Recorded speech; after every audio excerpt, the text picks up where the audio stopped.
and welcome to another special Pizza Party podcast interview where we got a special guest. And who are you? I'm Pan Pizza. I'm Peter Chung. I'm an animation director, writer, producer, designer.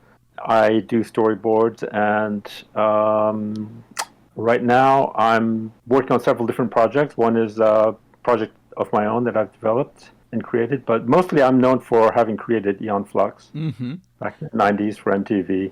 Are you allowed to say Oh, sorry. Yeah. Are you allowed to say what your current project is? Well, I can't really say very much. You know, there's a lot of animation for adults being developed right now.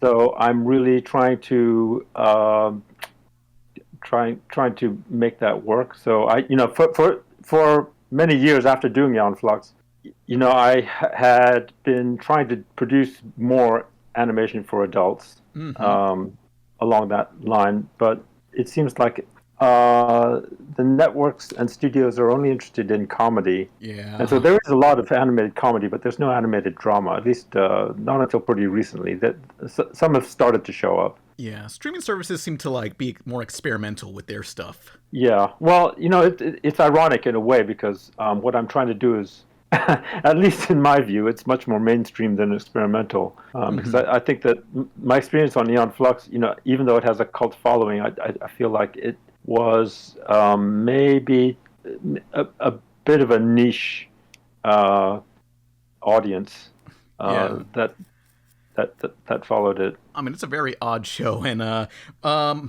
my other co-host that was supposed to be here, Izzy, she was watching it, but let me read you one of her tweets that she posted about watching Aeon Flux for the first time. Let me read this. Okay, so I'm watching Aeon Flux for the first time in prep for the podcast, and I'm confused AF. But according to Wikipedia, the episodes I watched are Season 3, even though I'm watching Disc 1. Turns out you have to put in Disc 3 to get the start of the series. They put part of the special features because they're not technically episodes. I know you purposely made Aeon Flux to be confusing just so people will rewatch it and make more interpretations out of it, right?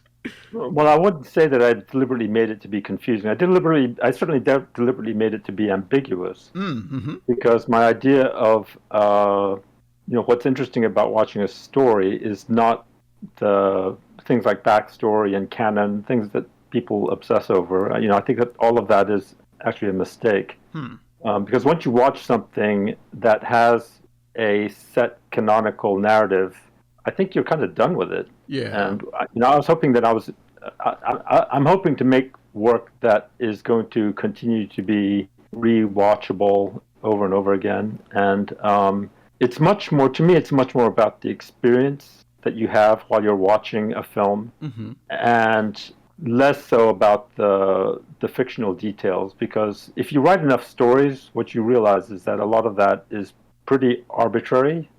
So people place a lot of importance on things like canon and backstory, and I think that's a really big mistake. Yeah, I think it makes their work actually less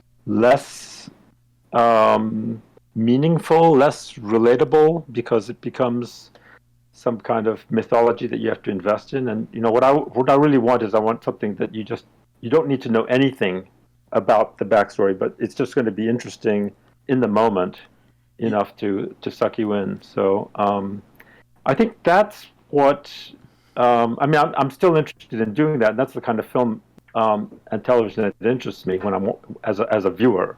And I think that the fact that Aeon Flux still has a following and people still watch it over and over again, and they still talk about it, I think in a way has kind of, to me, it's proven that approach to be the right one.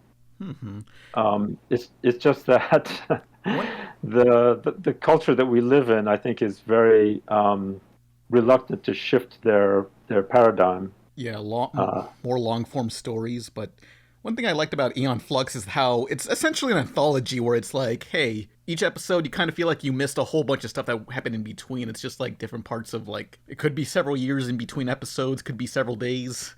There's a bigger story going on beyond what you see.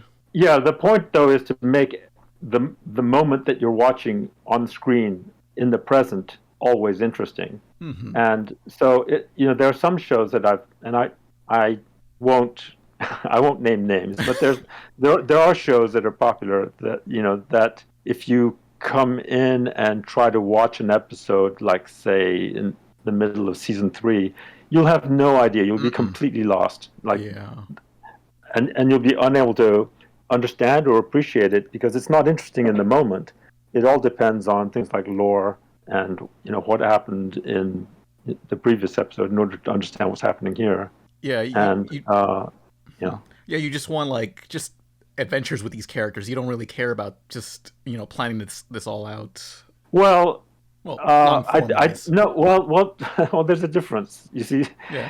and this is what I'm always at great pains to try to explain, which is that you definitely need a story, a coherent story to tell. Hmm.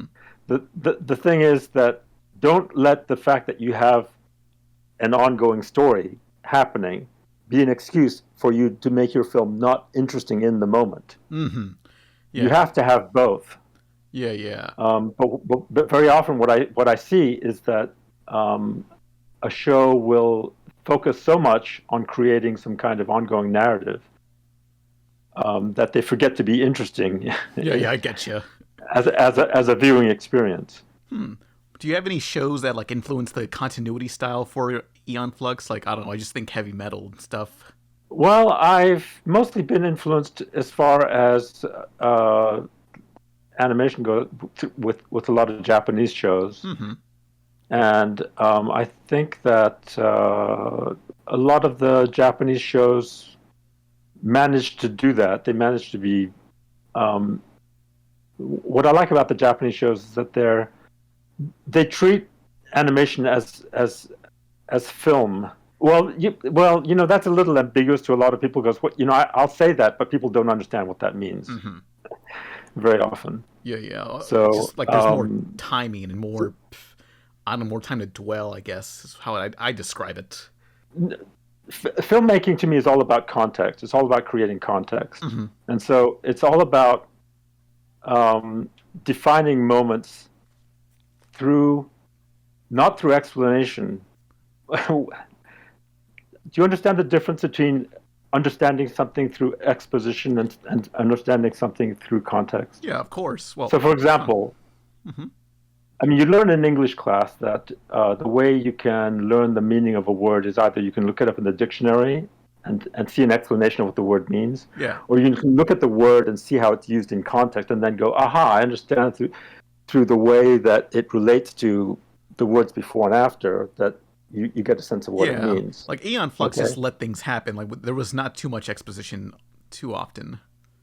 Like there was no dialogue in the shorts. Well, I'm not talking specifically about Aeon Flux. I'm just talking about filmmaking in Yeah. general. So the way you tell a story in film is that you have to get the viewer to understand through contextual means and not through exposition. And that's the problem I have with so much film and television is that they Hmm. use exposition almost exclusively as opposed to context. Yeah, yeah. And so what happens is you get a lot of scenes of people explaining things or there's a narrator explaining. Yeah, I And understand. it's not cinematic. It's not film. Hmm. So everybody understands that you should never explain a joke. If you're a comedian and you're telling jokes on stage, you should never explain to the audience why it's funny. Hmm. Yeah. You understand that, right? Yes. You agree, and I'm guessing you agree with that. Yeah, I mean there is a lot of things where, well, I don't know, I feel like anime is kind of guilty of this too, where it's just like there is a lot of exposition stopping to explain. There is, yes. Yeah. Currently, with a lot of Japanese animation, that is a problem with a lot of.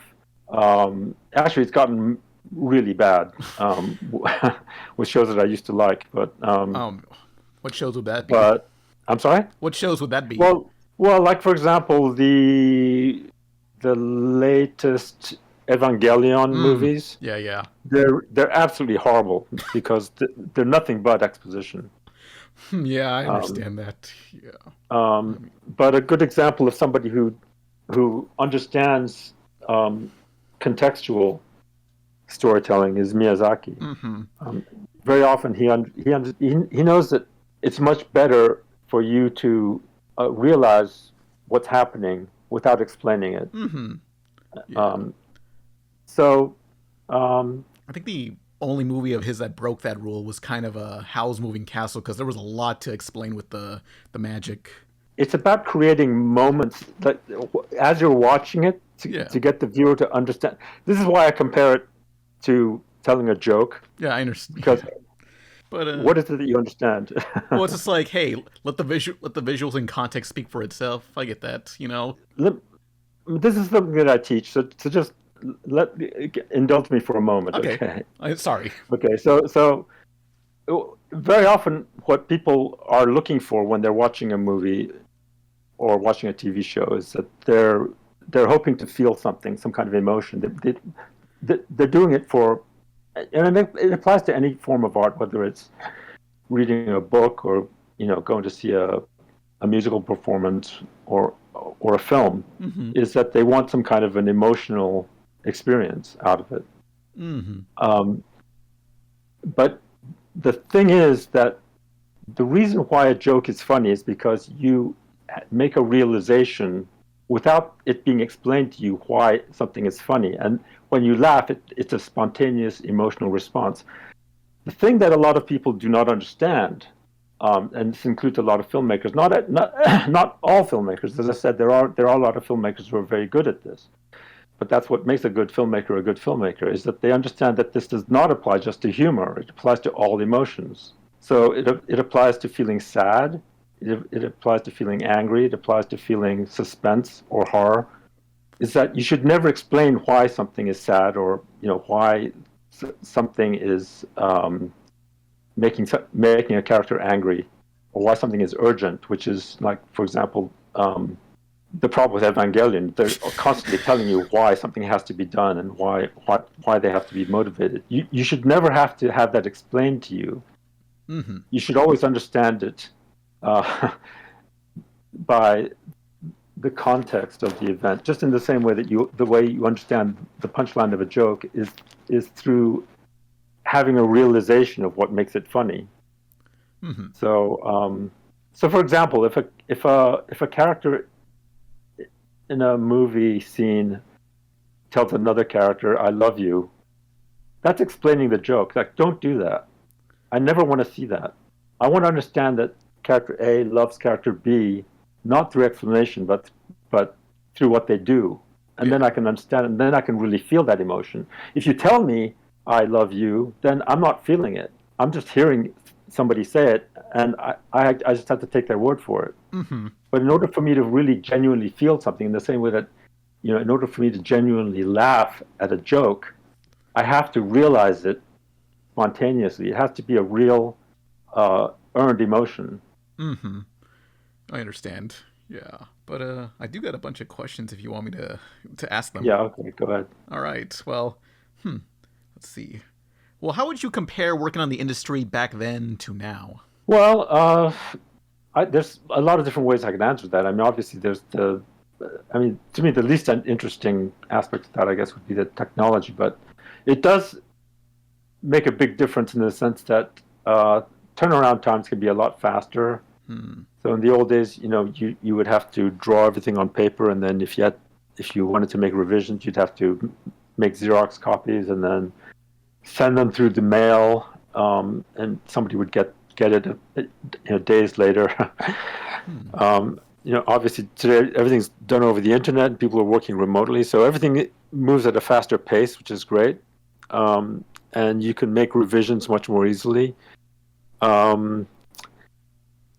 That's maybe the least interesting. I think the more interesting aspect of it is that there's so many more venues for animation where people can watch animation, and there's a bigger demand for it. There's more people doing it, so it creates a broader range of subject matter that you can do. Would you say would you say the faster turnaround? No. Oh, sorry. Yeah, go ahead. Would you say the faster turnaround is more stressful, or do you feel like you have more time to do things? It gives you more time to do things, for sure. I mean, I remember I used to have to write a script, print it out onto paper, and sometimes I would have to, if there's a tight deadline, drive it down to the airport because they have the fastest mail service. Yeah. And get it on the next Yeah. So I don't have to bother with that anymore. You can just email it anywhere in the world Mm-hmm. So you at any time. so you feel better working in the industry now instead of the '90s? Yeah, yeah, Hmm. I do. Yeah. I mean, I'm a lot older now, so maybe I don't have the same energy that I did then, but Mm-hmm. I don't know that anybody wants to go back to the way things were done then. I mean, things like painting cells, using Yeah. paints and brushes. It's like yeah. Um, I don't think we could ever go back to that ever. yeah. Hmm. But what about the TV shows? I know I know action is still kind of like there's barely much action, but it feels like streaming servers are slowly getting to that. Like, do you just prefer the stuff that's on TV now or back then? Well, it's funny. There's a lot more to watch these days, but just because I'm so burnt out on TVs and movies in general, I just don't watch very much these days. Mm-hmm. I'm sure that if I was younger, I would be keeping up with everything a lot more. But um, I just feel like everything that people are doing, it feels like I've seen it all before. Hmm. So uh, yeah, I don't find a lot that holds my interest for very long. Dang. Is there any current animation that's interesting to you now? Well, again, once in a while there'll be a show from Japan that really catches my interest. One that I saw most recent, even though it's not that recent a show, Any Inuyasha? Inuyashiki, Inuyashiki, I think is what it's called. Um, Inuyashiki. Huh. Let me look this up. um, and uh, that was the last thing I saw that really, and then I, I have watched Love, Death, and Robots, Oh yeah. and some of those are great, and some of them are not so great.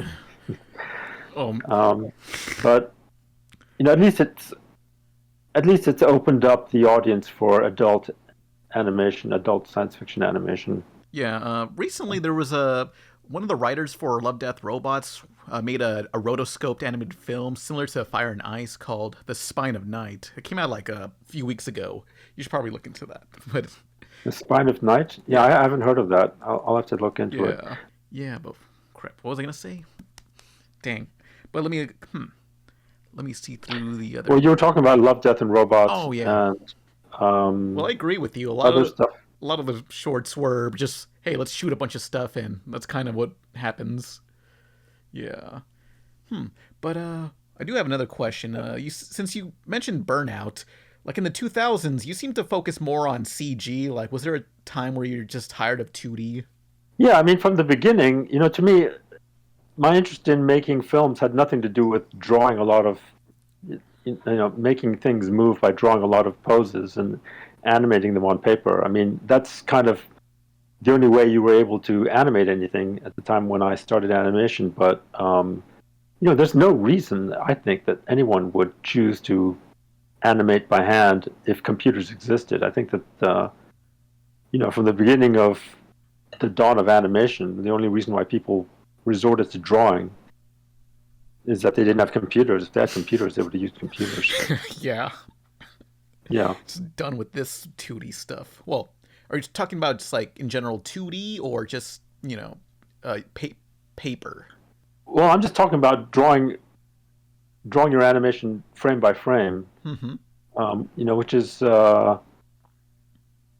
Which is what traditional 2D animation is, which is that you have to generate every frame Yeah. of movement by drawing it, Yeah. and it's just a really labor-intensive way to create movement.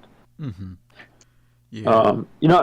I understand, and I certainly appreciate the art form, of great 2D animation, and I enjoy watching it. But as something to do, as a practice, I'm not one of these people who is into the process. I do not enjoy the process of 2D animation. Hmm. That's it. The process has nothing to do with my interest in being engaged in it. Hmm. Yeah. I'm really only interested in it for what I can do with it. Yeah. You Uh, just want to tell the story and kind of want to just skip over the. Yeah.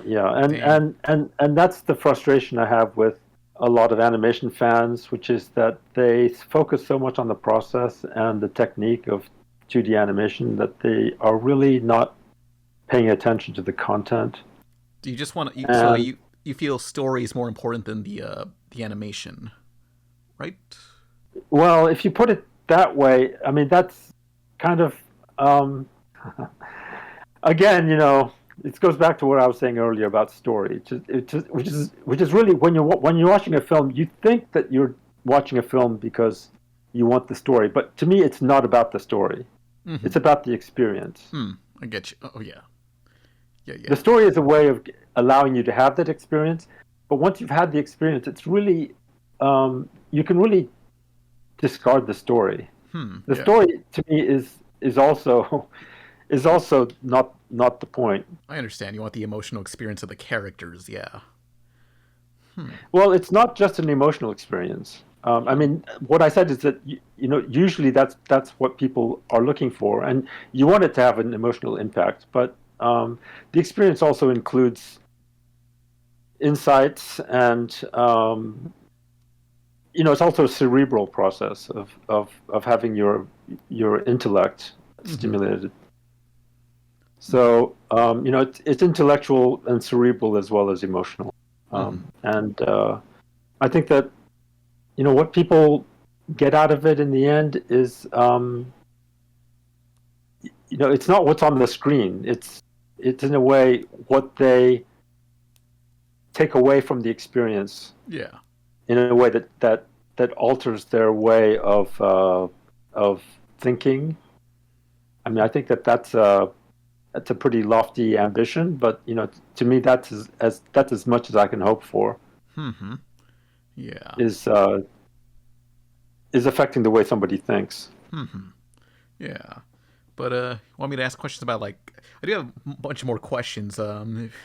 If we can talk about like your earliest work, I believe it's Fire and Ice. You worked on that. Yeah. So I worked on Fire and Ice. Uh, that was my first professional job. Mm-hmm. I'd always been a big fan of Ralph Bakshi and Mm-hmm. Frank Frazetta, so that was like a dream project for me at the time. Yeah. Like were you straight out of college or what? I had just finished my second year at CalArts. Mm-hmm. My second year at CalArts, which was actually my uh, the last year that I went there. I went to CalArts for 2 years and then started working. Yeah. But you went on to work on a bunch of stuff like commercials and stuff, and like, do you think do you have any of those commercial reels still saved? Well, people ask me about where they can see better quality versions Yeah. of some of those commercials, and the thing is, people people don't remember this, but standard definition TV um, was the standard. Mm-hmm. There was no such thing as HD TV, and so those those those commercials were never produced to be seen on an HD TV, and so Yeah. you look at them now on your computer and they seem very, very low resolution, but that's the way that that's the way they were made, and that's the way they were aired on television. Yeah, well, there's still some that are just like still compressed to hell thanks to YouTube. So it's like someone out there has to have like a better VHS copy. Yeah. Well, I do have digital masters of them, but still compared to an HD master, they're not. Yeah. They're still. I think they may be 640 by 480. I mean, it's still pretty good compared to what you may find on YouTube. Yeah. Yeah. But moving on. Let's see. You worked on Transformers the movie and the series, and you want to explain what character you worked on? Well, I wasn't working on a character as I an mean, animator, if that's what you mean. I was a storyboard artist, yeah. so you're not really working on Sorry. any particular character. Yeah, Yeah. you're just But taking whatever. Yeah. yeah, but my friend Izzy, who was supposed to be here, they're a big Transformers fan, and I'm sure they would have appreciated that you worked on that planet monster thing. I'm not a Transformers fan, so I don't know the name of it. Unicron, yeah. Unicron. So, yeah. Yeah. Um, well, it was. Well, okay. I guess in order to explain my involvement in that, I had worked after working on Fire and Ice at Bakshi. I went to work at Disney Studios in development, and I guess people should know that most of the projects that are developed in a studio like Disney's, especially at the time when I was working there, which was the early '80s, a lot of stuff never gets made. It gets developed, but it doesn't get made. So everything that I worked on, and I was there for 2 years, none of it ever got produced. So I only worked in development, which was fun to do, but after a while it's frustrating because you want some actual production experience. And so I left Disney, and then working in TV was great because it's just the opposite. It's like you can't produce enough for them to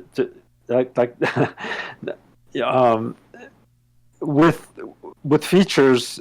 So much of your work gets wasted. In television, nothing gets wasted. Like you're on such tight deadlines that just get it out. So you're working overtime to make the schedule. So it was a good experience to get a lot of fast-paced production experience. And it was a difficult show. I mean, Transformers was a very difficult show because it involved a lot of characters, and those characters are very detailed. A lot of difficult drawing. So it involved a lot of having to learn to draw things that I didn't necessarily enjoy drawing. But I would recommend to anybody who's starting out that they force themselves to draw stuff that they don't want to draw, but it's going to help you. Like, I was never good at drawing cars, for instance, but I had to draw a lot of cars. Because on social media, there's a lot of people who do commissions, like say, hey, pay me a bunch of money, pay me like $30 and I'll draw you something, but no mechas, no robots. Like, there's a lot of people who do not want to draw mechs or robots, and you basically had to do that for Transformers. Yeah. So, I mean, but then I know people who want to draw just that, so...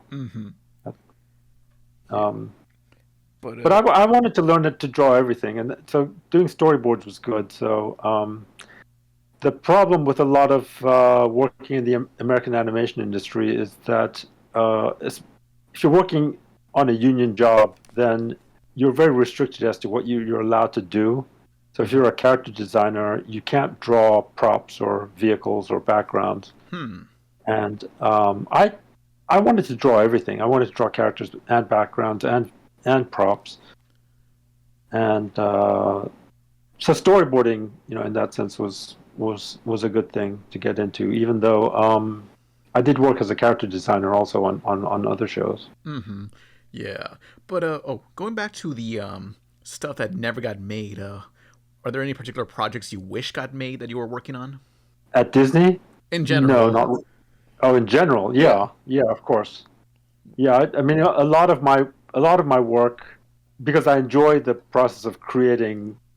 I don't enjoy the process of production so much, but I do enjoy the process of development and creating stories and creating characters. So a lot of my work in my career has been in development, and a lot of the things that I've worked developing didn't end up getting produced. And that's good up to a point because you're learning every time. But as I said, to me, it's not about the process in the end, even though I do enjoy the process of development. And I don't like the process of production. But it's really all about producing an end result and having an end result that is going to affect people. I see you worked on Gendy's Popeye. Can you talk about that? That was just, I literally worked on that for something like 2 weeks. And I knew Gendy from Cartoon Network because he was hanging out there, and I was working on Fire Breather at the time. And so, yeah, when I learned that he was making Popeye, being a Popeye fan, I thought it'd be a fun project to be involved in. As I worked on it, though, I realized that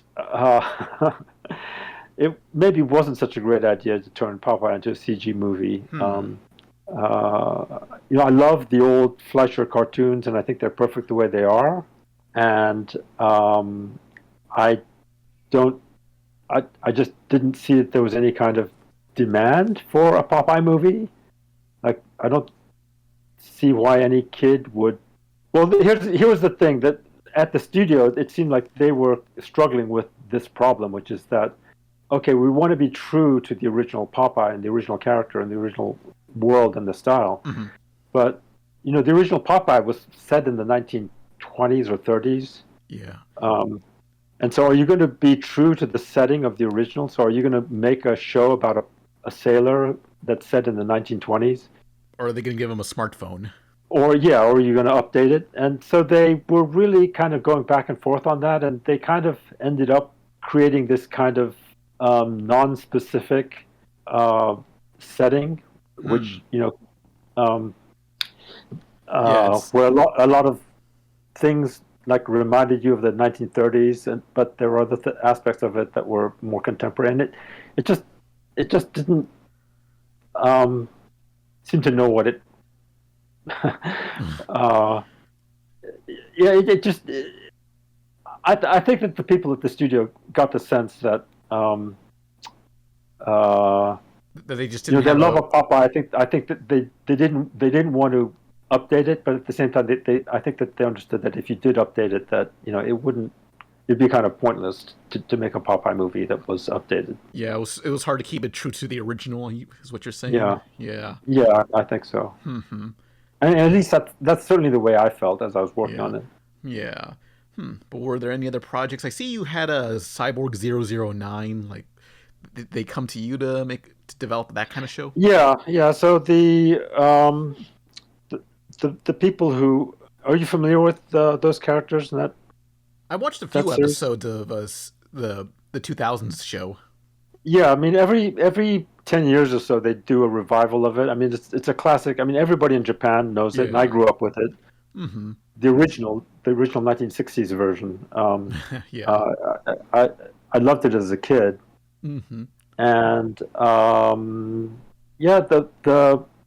the people who had the rights, I guess the Ishinomori estate was interested in making something that was for a world audience, not just for the Japanese audience. But so they contacted a producer, and the producer contacted me and asked me to write a treatment. So I wrote a treatment, and I'm actually very happy with the treatment, the way it turned out. And maybe someday, maybe by the time they make the 5th or 6th, reboot of those characters, that maybe I'll get a chance to get that one made. But they did make one in CG. I don't know, maybe about 10 years ago.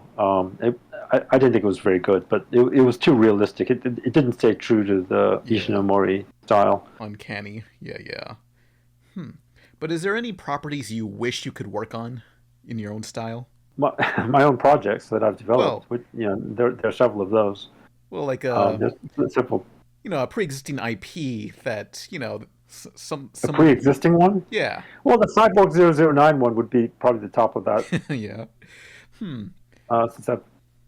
Since I was a fan of that, and I did a lot of work on it, but in general, no. I guess I'll answer your question that way, because sometimes I have been asked to work on shows like superhero shows and things like that, and I'm just not interested in doing the 100th version of Batman or Superman or Spider-Man. There's so many people doing that, and I'm just I don't want to piss off a lot of people, but I'll just say honestly, I'm just tired of superheroes. Yeah, that's understandable. I guess we can go back to further down your career. How about working on the Rugrats? What was that like? Because besides that being the reason why you worked on Aeon Flux, like, did you enjoy working on Rugrats? I enjoyed it in the sense that it was my first time directing. So I saw it as a huge challenge to create a world where it's really the world seen through the eyes of a baby, Mm-hmm. and so it gave me a chance to really explore a very uh, visually rich, put it that way, That perspective. cinematic point of view, cinematic perspective. Yeah. Like, So I worked on the development of it, including designing some of the main characters, and then doing the pilot episode, which got the series sold to Nickelodeon in the first place, and then doing the opening titles. But then beyond that, I really didn't work on the regular series at all. mm-hmm. So I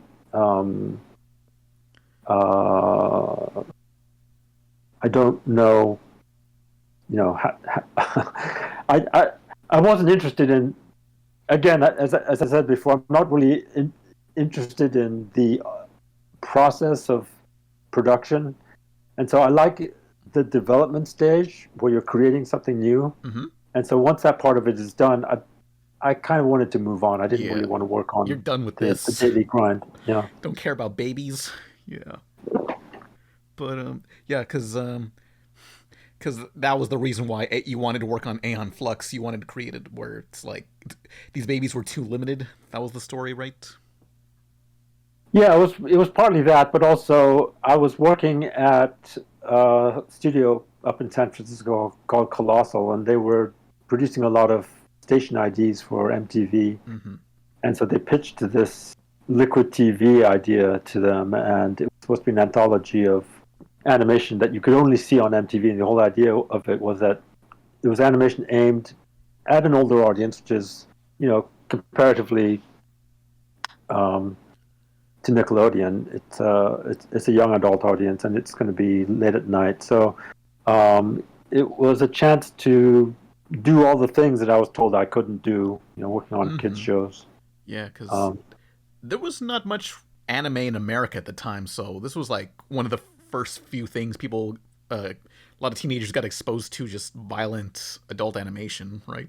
Yeah, I mean, it's funny that you included the word violent there, but the thing is, a lot of people at the time were asking themselves, well, what is this animation for adults going to be? I mean, how do we define that? And so the first thing that people, I think, the first thing that pops into their mind is that, it can be more, there can be more sex and violence.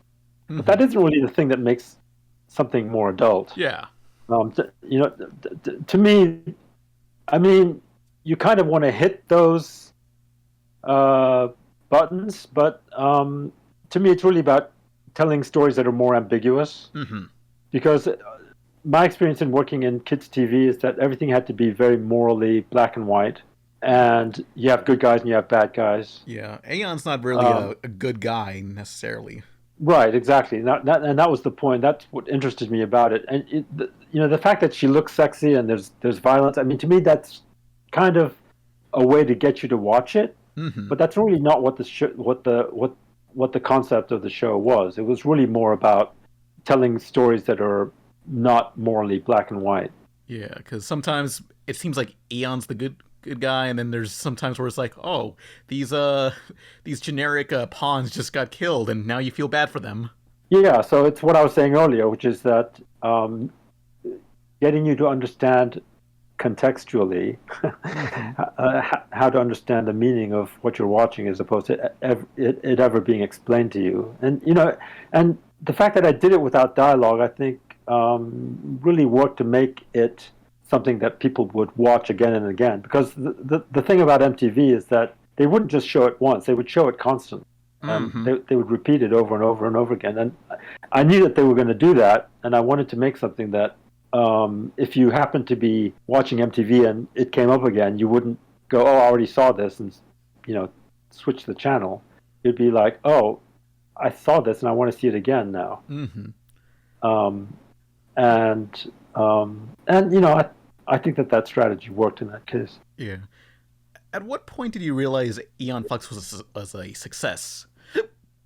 Well, MTV at the time, they were just starting to create their own original programming because traditionally, I don't know how old you are, but 29. MTV traditionally was a station where they just played music videos. Mm-hmm. They didn't produce their own content. It was more like a radio station where they played bands. Mm-hmm. And but when they started to produce their own content, they started focus grouping a lot of their original material, and based on their focus groups, Aeon Flux tested very well. And the thing that really motivated them to want to spin it off was that it tested very well for both male and female audiences, Mm-hmm. and it was one of the few things that tested equally well for both, and so that's why they ordered a series. Yeah, that's good. Hmm. But let's see. What else do I got?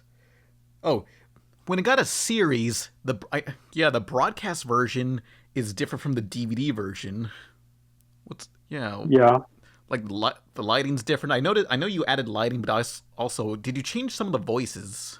there was one voice that I never was happy with in the original version, so we did re-record one voice in one episode. Mm-hmm. Um, but I don't think anybody's complained about that.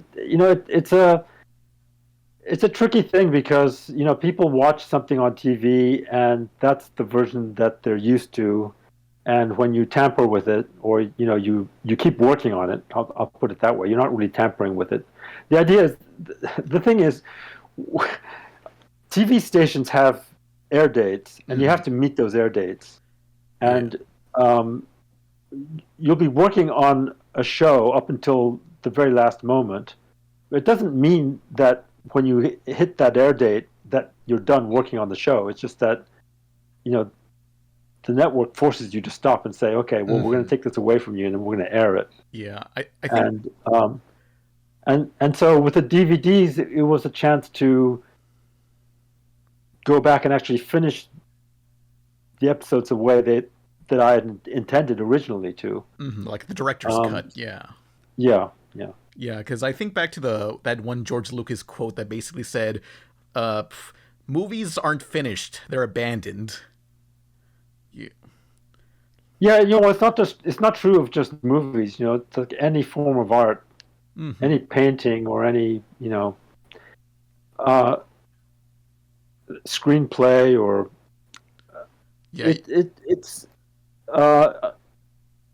and I think maybe a lot of audiences don't understand this, but if you're a creative person who writes a lot of original material, like you realize that you can keep working on it and tinkering on it forever, and you're still involved in the same activity as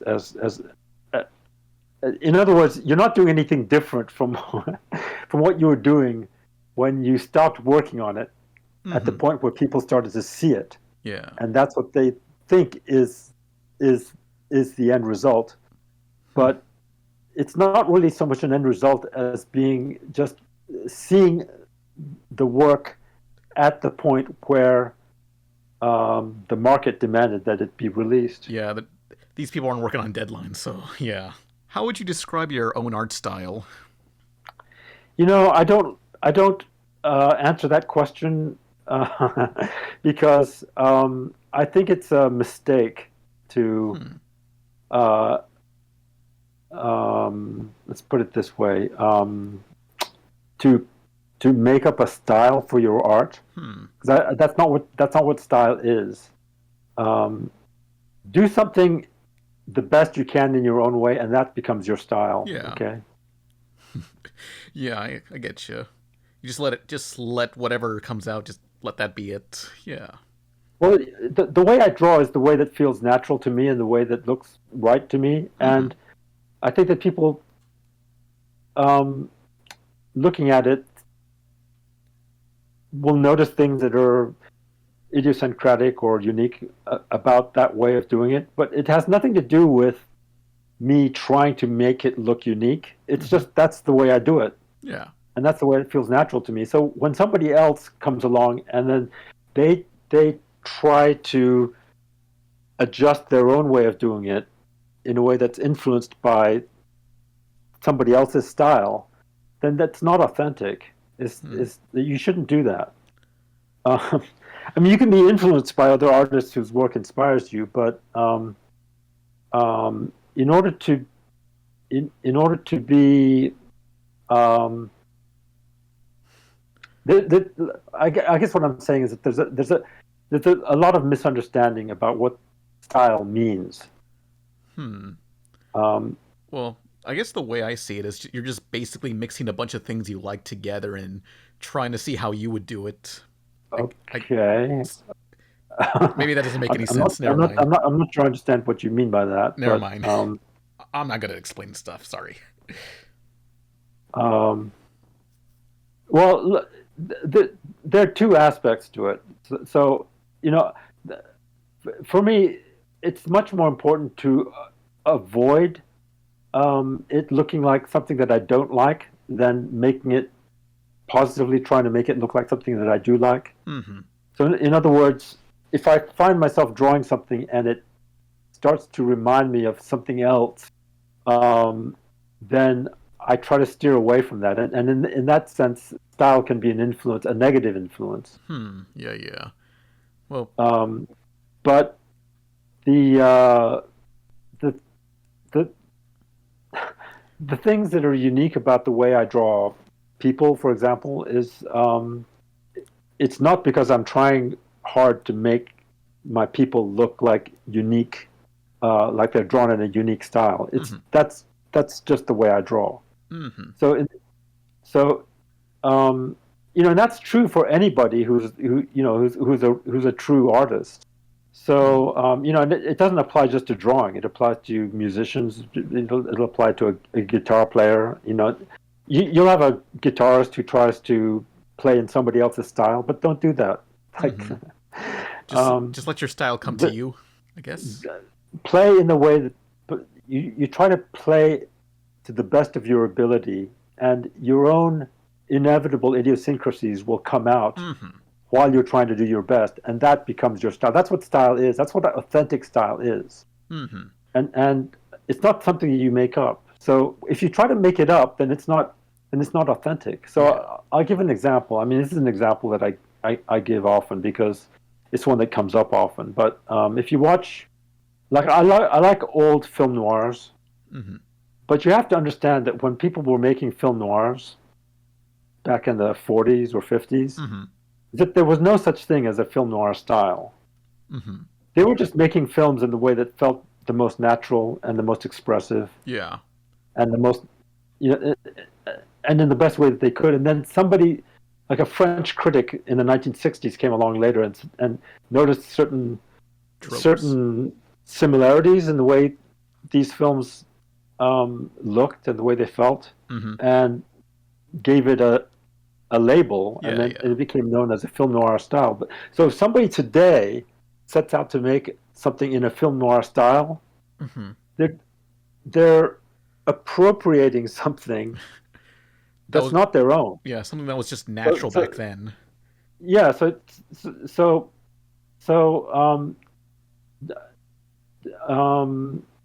what I'm saying is don't do that. Yeah, I get you. Do you understand what I'm trying to say? Just let the style come to you. because in the same way that film noir directors were just making films in a way that felt natural to them at the time. If you make something that is just natural and to the best of your ability, and you're doing it today, like 30 years later, somebody's going to look back on that and say, "Oh wow, I really like the style of this," even though you had no intention of creating a style. You were just doing the best you could. It's a throwback. But somebody 30 years from now is going to look at that and say, "Oh wow, this really has this very interesting, 2020s style." Yeah. But that's what style is for style to be authentic, it really has to be unconscious. Yeah. Anyway, this reminds me, like, you ever notice that a lot of American cartoons are doing? I don't know. It feels like there's a lot more reliance on references or just like shot for shot, essentially remakes. Yeah. It annoys me. Don't do that.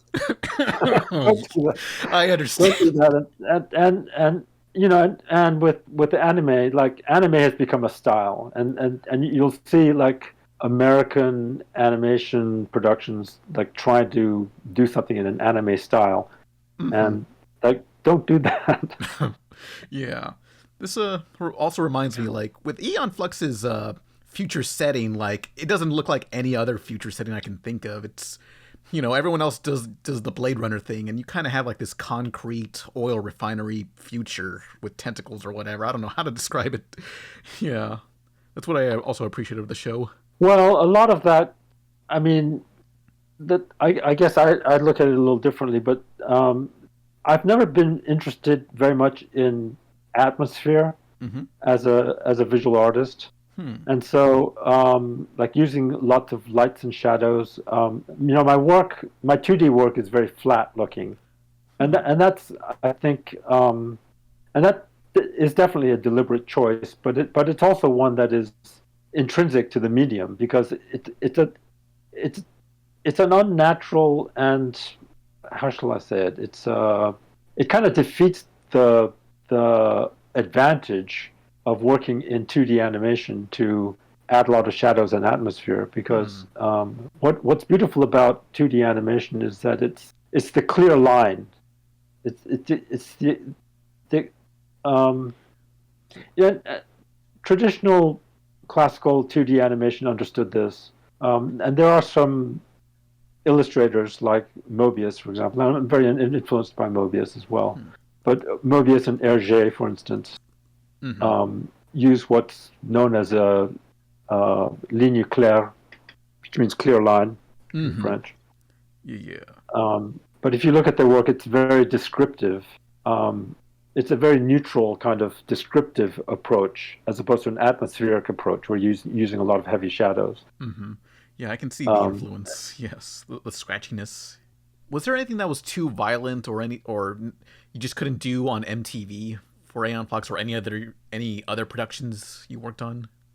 yeah, I mean, in the end, I fought them on Eon Flux, especially on the Liquid TV ones. They, I got notes back saying that they didn't want all that blood, Mm-hmm. um, and I fought them on that. They wanted to suggest that it was oil or something like that, and that the the soldiers that she was shooting were robots, and Oh yeah. it would completely defeat the whole purpose of what that Mm-hmm. was. So I managed in that instance to get them to let me do it. But then when it came to the half-hour show, then you do really have to answer to their sponsors and to the standards and practices people. And so they were very, very demanding. Hmm. So the Um, so, but at that point, going back to what I was saying earlier, is that the show was never really about being able to show a lot of violence. I wasn't really interested in that. I mean, in a way, it's kind of a trick to get people to watch it, but it was never about the violence. It was really about mm-hmm. creating morally ambiguous narratives. And so I took that as a challenge because they did severely restrict the amount of violence that you could show Mm-hmm. on the half-hour shows to the point where she was not allowed to point her gun at anybody.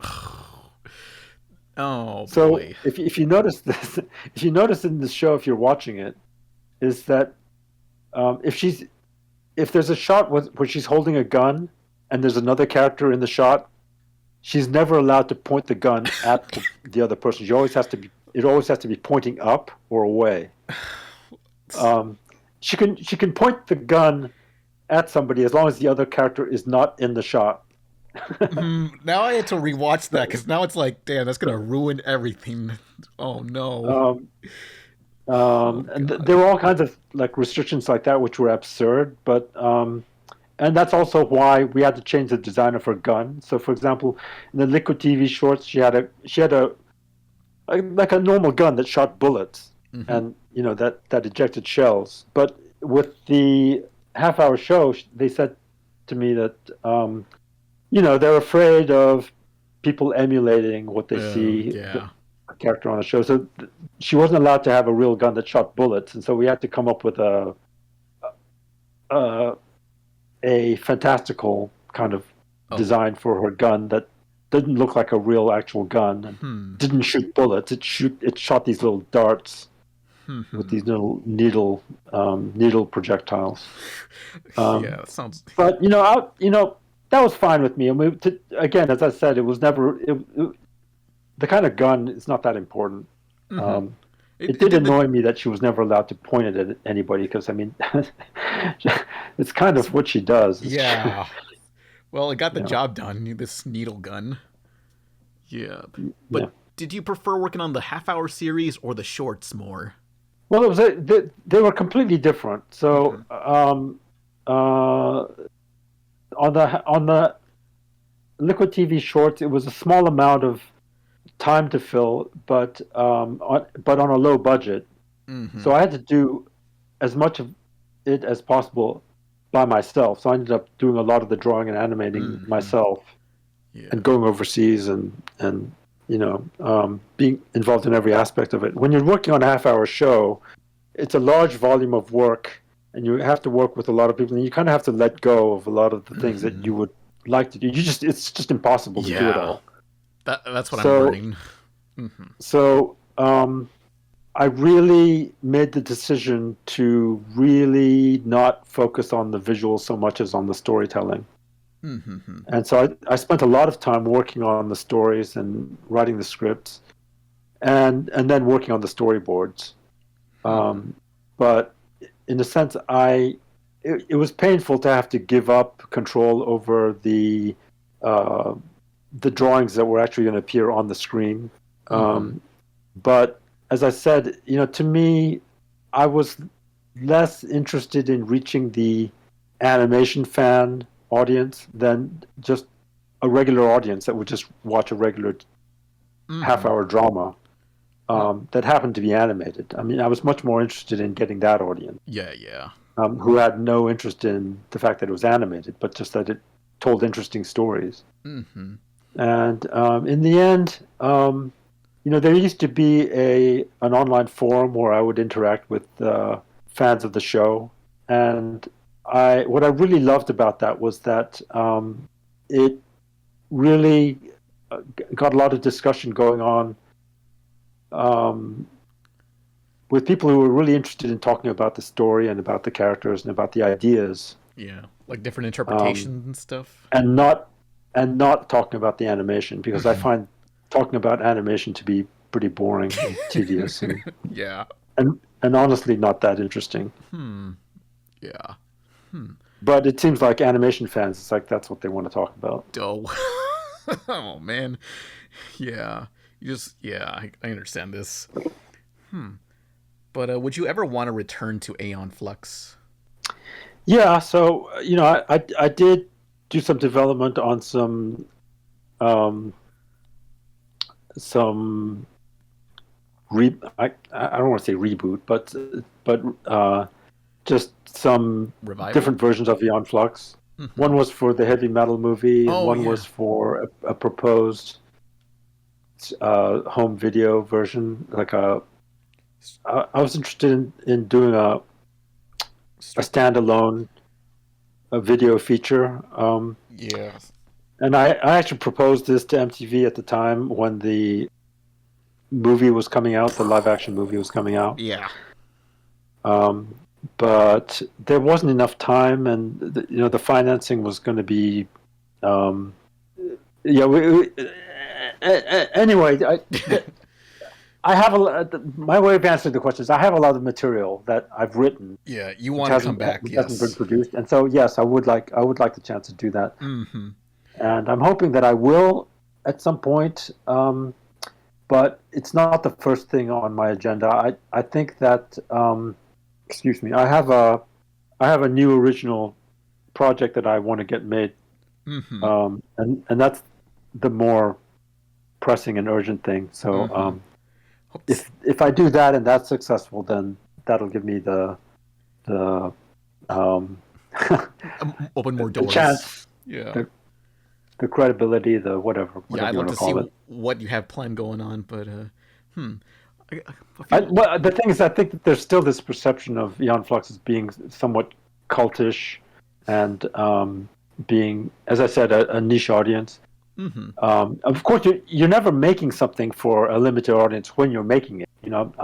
You're always making something, with the hope that it's going to be as popular as possible. But at the same time, you don't want to compromise your ideas to the point where it's no longer what you wanted to make, because you're catering so much to a popular expectation. Mm-hmm. So, but I, as I said, I have this original project, and I have several others, in fact, and we'll see. I mean, it's been interesting being on Instagram and seeing how people are. Well, there seems to be some interest or appetite for new projects from me. So I'm really trying to figure out how to use Instagram and Patreon and Yeah. and social media. Mm-hmm. Yeah, because for the longest time I wanted to get you for an interview, and it's like, dang, Peter Chung has no contacts. Well, guess that won't happen. Whew. But yeah. But I don't know. I do have another question that I've always wanted to ask. In the Dark Fury Chronicles of Riddick movie, how come it randomly switched to Robert Valley's art style? Because it was Robert Valley. Yeah, that's a good. I didn't want to. I didn't. I realized later that some people were bothered by that. To me, I thought it made the scene much more exciting. Yeah, I loved it. And it was perfect the way it was. Why would I want to redraw Robert Valley's stuff? Yeah, it's so jarring when I watched it, but it's like, oh snap, it's Robert Valley. Yeah, it's unfortunate. I mean, I guess it can be jarring to some audiences if the drawing style changes like that. It seems like, maybe with a within one episode of a show, if it had all been drawn like Robert Valley, I would have been happier, I guess. But he was just one person, and I had a lot of animators, and they all drew in their own ways. Ideally, animators should be allowed to draw in their own way and not be one big. In a way of answering your question earlier about switching to CG, like with Fire Breather and Animatrix, is that you don't have to worry about maintaining a consistent drawing quality, a drawing style. And so one of the things that I dislike about the process, as I said, I dislike the process of 2D animation. And one of the things that I really dislike about the process of working in 2D animation is having to make all of the drawings look consistent with each other. Because that runs counter to what is the beauty of hand-drawn 2D animation, which is the expressive qualities of the individual animator. Yeah, and to fix everything and put it on model, it's a huge pain in the ass to do that, and you're not making the work better. You're making it worse. Well, So the ideal thing to do would be to create a show and design a show in such a way that it enables the style of the drawing to change from sequence to sequence depending on who is drawing it. Yeah, this is Ren and Stimpy kind of did some of that. There are some Japanese shows that do that, like Fleekly is one of them, and there are some others. There's a USA show, but well, I would like to bring people have less of a problem with that with comic books. So if you get like a different issue of Batman comic and it's drawn by Neil Adams, and you have one that's drawn by, I don't know, Adam Hughes or whoever at Alex Ross or somebody who has a different drawing style. I mean, that readers just accept that the same character can be drawn 100 different ways. Mm-hmm.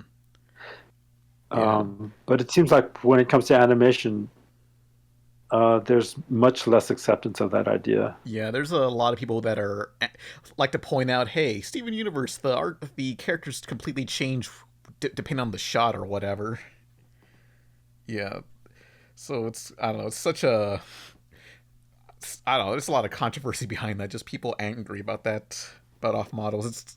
It's a lot of, I guess. Well, it's maybe partly the studios themselves who are to blame for building that kind of expectation. Like for wanting within reason, I think that an animated show should give allowances for characters to be drawn differently depending on who's drawing them. Yeah, like the show Flapjack did that a lot. But the old Warner Brothers cartoons, you could tell like when different animators drew Bugs Bunny, for example. Yeah.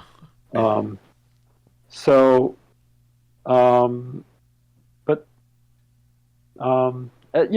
as it's all good. So you don't want the drawing suddenly to turn bad. Yeah, but, yeah. As long as it looks competent, I guess you mean. Yeah. I think that I don't know what it is. I don't know what you can do about it, but maybe expose animation audiences to the idea that that's acceptable. Yeah, hopefully. I try to. Yeah. Yeah, but I guess more questions, unless you can leave any time. You can tell me when to stop, but I don't know.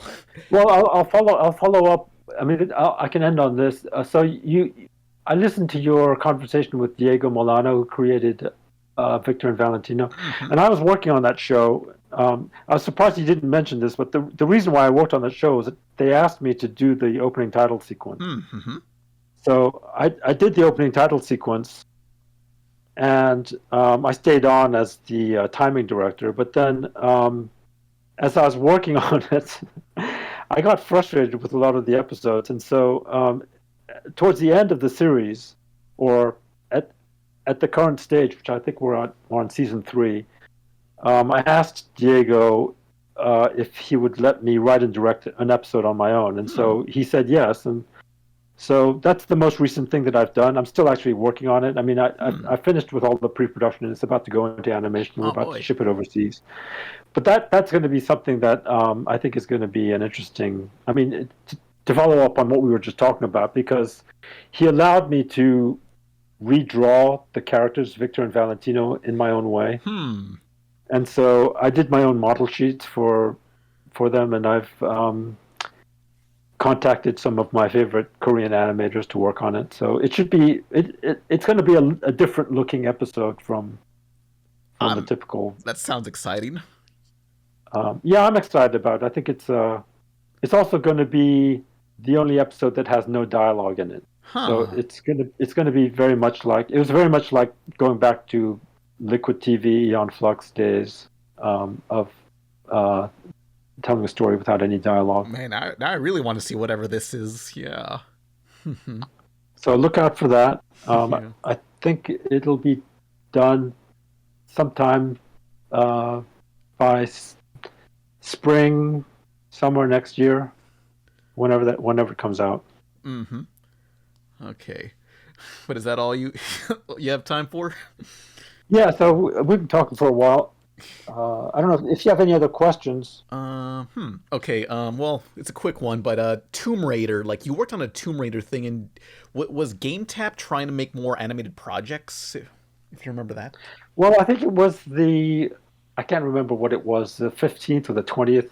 It was some anniversary of the birth of Tomb Raider, and so they wanted to celebrate by doing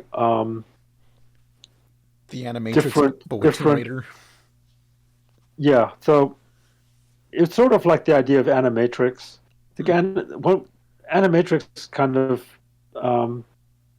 kicked off a lot of projects that are like that, where you take a well-known property or a character and you do different animated interpretations. Mm-hmm. So that's what that was, and it was mainly to promote GameTap, I think. I think so, yeah, because that was like Netflix before Netflix, essentially, but for games. Yeah. Yeah. But I guess that's all. But I did enjoy working on that because they gave me a lot of creative freedom. The whole idea there was to do something to put an individualistic spin on a well-known character. Mm-hmm. And I mean, if you want me to talk about it, I mean, people really focus on things like the style, but to me, it was really about trying to tell an interesting Tomb Raider story. I was really much more interested in what the story was, and what always bothered me about stories like Tomb Raider, but it also applies to things like Indiana Jones, is that you're dealing with supernatural relics that have real power, and what if it turned out that some Old Testament relic actually had supernatural power, then it would, in a way, it should change the world, because it would prove that God exists, and that religion was true, and all the claims and the beliefs were true. But it seems like those movies and those stories never really explore that implication of their stories. Yeah, like the world does not change. It's just a MacGuffin, just like, let's go find this thing. Yeah, exactly. It's just and so I wanted to take that idea and see what would actually happen if how religious leaders would react to things like their religion being challenged by showing, like in the case of my Tomb Raider episode, it was an Egyptian relic turns out to have actual power, and therefore proving that the Egyptian gods were real. And if the Egyptian gods are real, then the monotheistic religions are not real, because they deny the existence of other gods. So that's what that story was about. Yeah, so much to tell in just like 2 shorts, essentially. But you want to say goodbye to the audience and stuff? Like, yeah, so thanks for inviting me onto your podcast, and enjoyed talking about animation, and wish you the best of luck, and I'll look out for interesting takes on things happening in animation. Thanks. Yeah, well, I'm excited to see what you got coming up. So yeah, thanks for joining me. Goodbye, everyone. Yeah. Okay, goodbye. Devices of Aeon Flux, the featurette investigation, the history of Aeon Flux, including interviews with Peter Chung and cast. A look at other works by Peter Chung, as well as classic shorts from MTV's groundbreaking animated series Liquid Television, and much, much more. Aeon Flux, the complete animated collection, coming soon. Take her home, but be careful.